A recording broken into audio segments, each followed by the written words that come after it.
people, it is Randy for Thunderhorse Descendant. I am here today after morning coffee to just show you how to finish up our necklace here.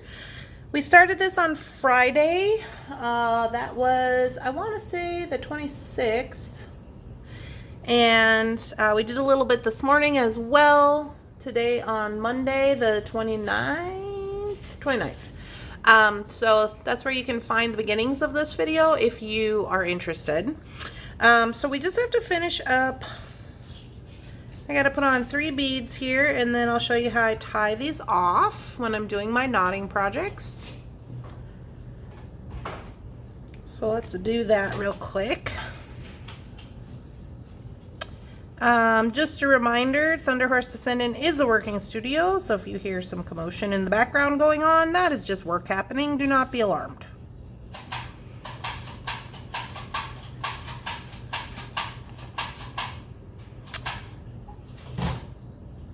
Alright, so we got 3 beads to put on here.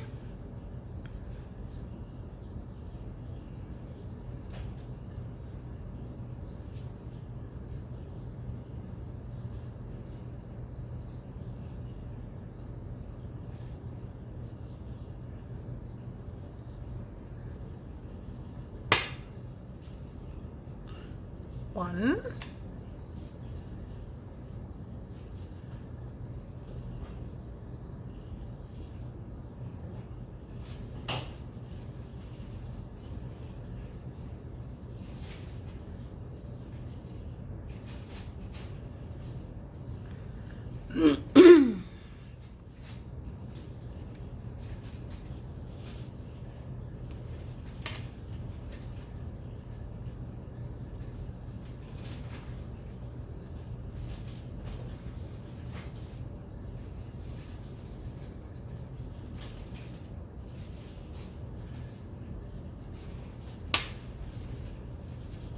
Two.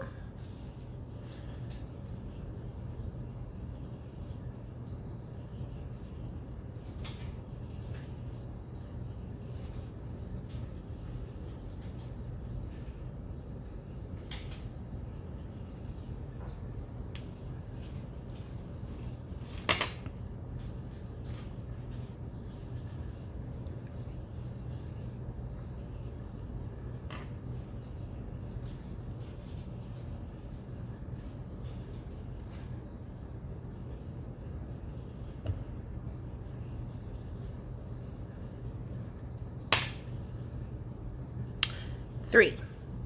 Okay, so now we should be evened up. We will actually have to put on a couple of more beads because I'm going to show you. I'm going to show you how I generally do this. Okay. So I'm going to get my findings.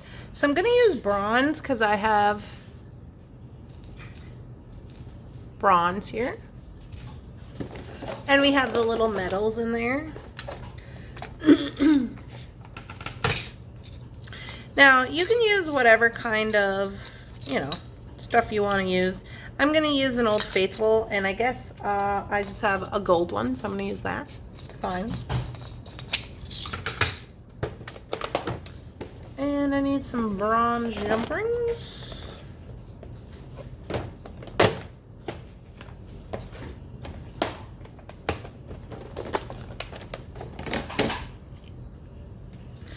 Or maybe I should not use an Old Faithful. Maybe I should use a lobster. Decisions. I'll probably sell this one, so maybe I will use a lobster just so I can use an extender chain in case somebody would like an extender chain.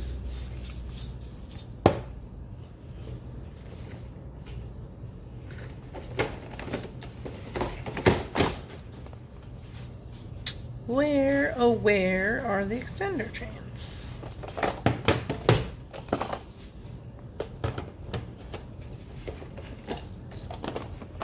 Oh, there they are.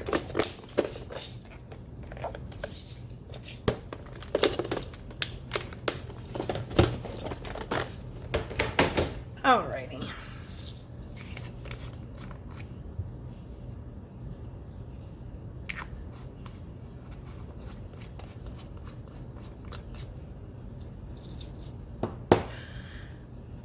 And some jump rings. Okay, so since I am going to use, gotta get my tools out here.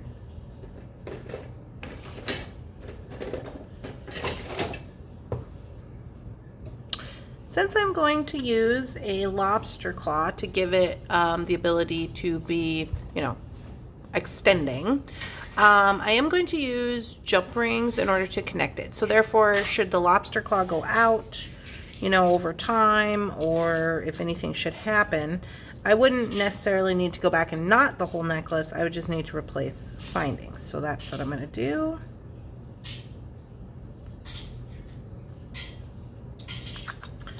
So we're going to start with that. Now, a thing that I like to do up at the top here, and you don't have to do this unless you want to, I'm just going to deal with one side at a time, is I'm going to go ahead and put on a metal with a large enough hole that I can get through twice. Okay, so this one has kind of a larger hole on it, because technically the string will go through there it'll be 4 times. So what I'm going to do is I'm going to put this on, and this is going to allow me to come back through this bead like this once I get all my business on there. So I'm going to make sure it fits, which it does. Okay. So I'll put that guy on there, and then, like I said, I'm going to use jump rings. So I'm just going to put my jump ring on here.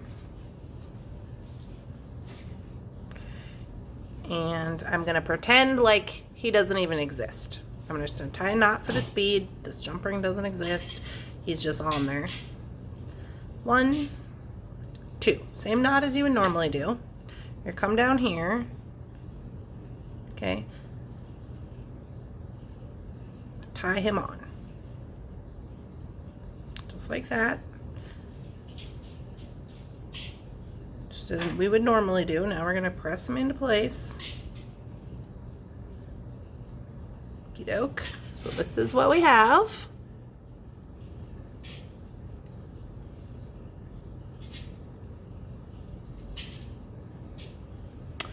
All right, now I'm going to come back through this bead.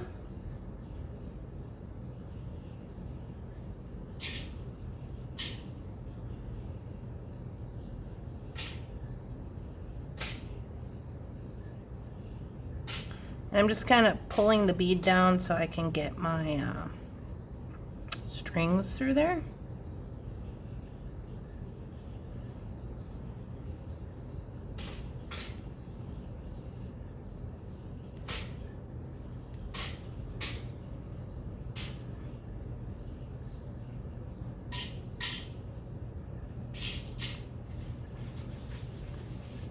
I can't get a hold of him.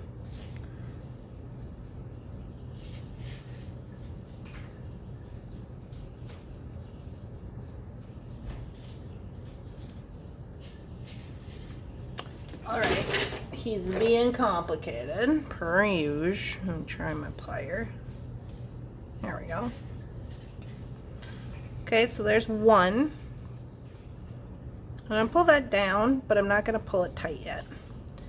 I'm going to get this other one. Make sure they're not tangled up, and I'm going to do the same thing. I'm just going to pull this down, kind of push the bead up with my fingers so that I can get this one in there. Okay, and there he is coming out the other side. And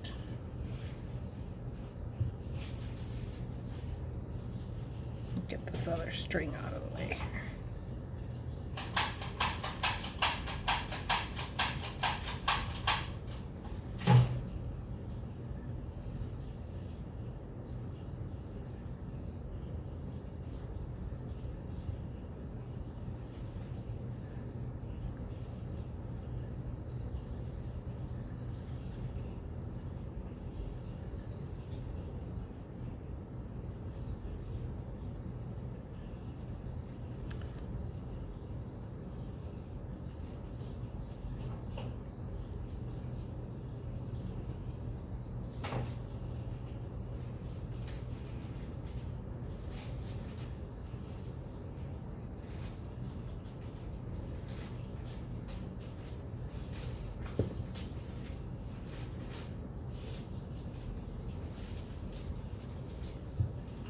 Okay, once I have that one through, I'm gonna pull him down, and then I'm just gonna make sure that I got these are all coming down evenly, so kind of marry them up.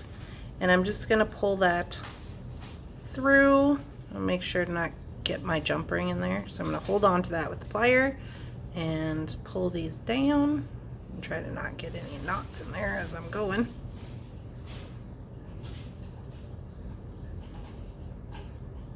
So it's kind of twisted up.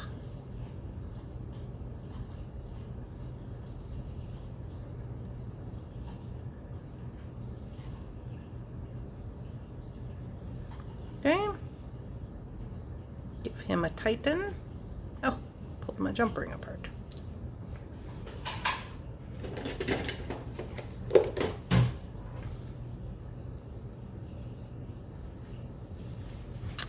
Okay, so here he is. And I just want to pull these one at a time to make sure that they're coming down straight. And then what I'm going to do is I'm just going to create a half hitch knot. Let me zoom in a little bit. I'm going to create a half hitch knot with both of these around this knot right here.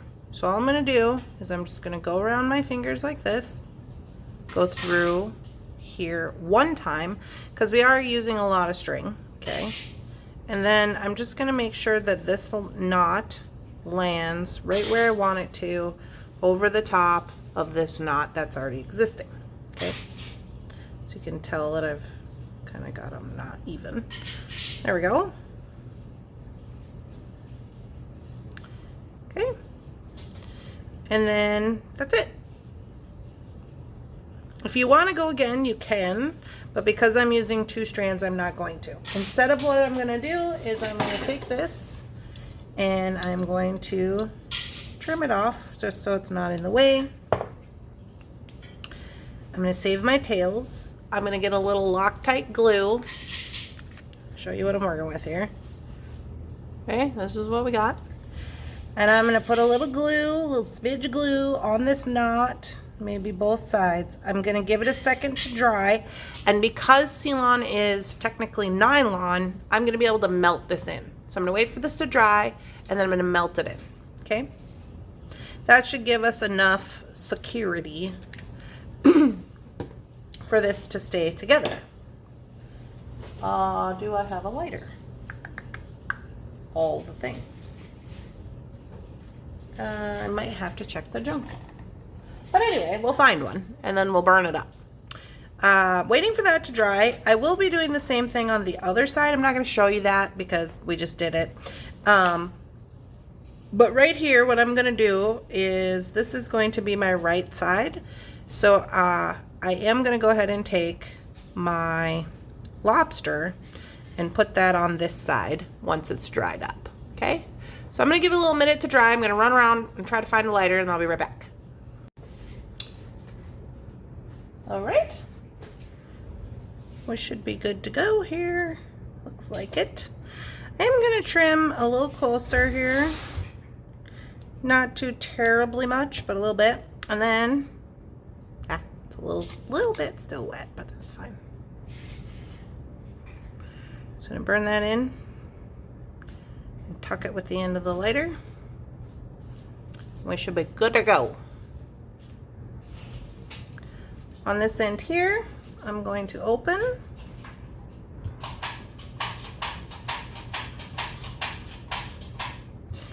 And I'm going to put my lobster.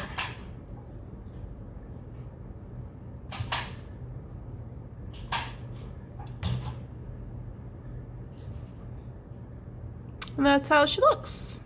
Okay. So now I'm going to do the other end.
Okay, excuse me.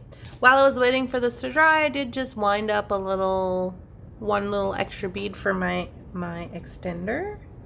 So now we're just gonna burn this one in as well.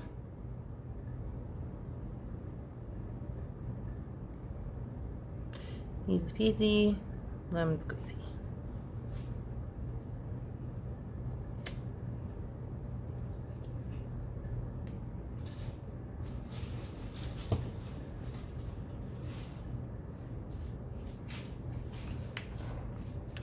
And take this guy and open him up.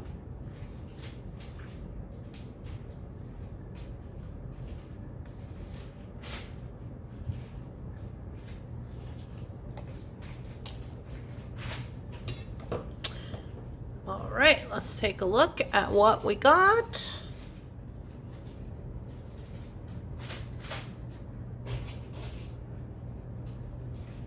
Make sure this jump ring is hanging the way I want. All right.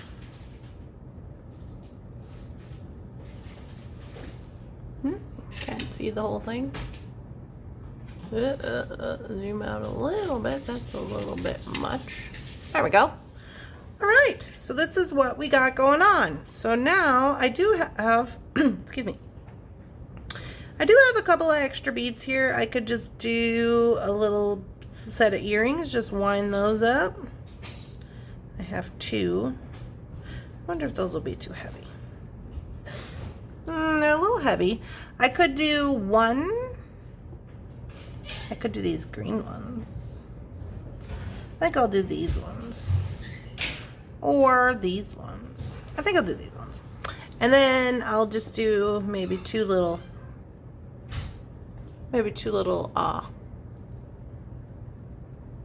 crystals to go along with it. And then I'll just have these 3 beads left, which I'm sure I will find something to do with them. But anyways, it is important to note that now after these are done, what I do is to get it to relax, and I've said this many times, I take them and I hang them actually right here, and I don't know if you'll be able to see this, but I let them hang this way, okay, so that gravity can get involved. I know this is a weird angle for you guys, and it'll stretch out the knots. And then once I don't have my phone and everything on here, I'm just going to give it a little mist of water, just a little bit, so that it can relax, and it'll hang here for at least probably a day or so that it can really get, you know, get gravity stretched out. It's quite heavy, so it should be going perfectly fine. So that's what I will do, and then I'll make these little earrings, and that'll be that.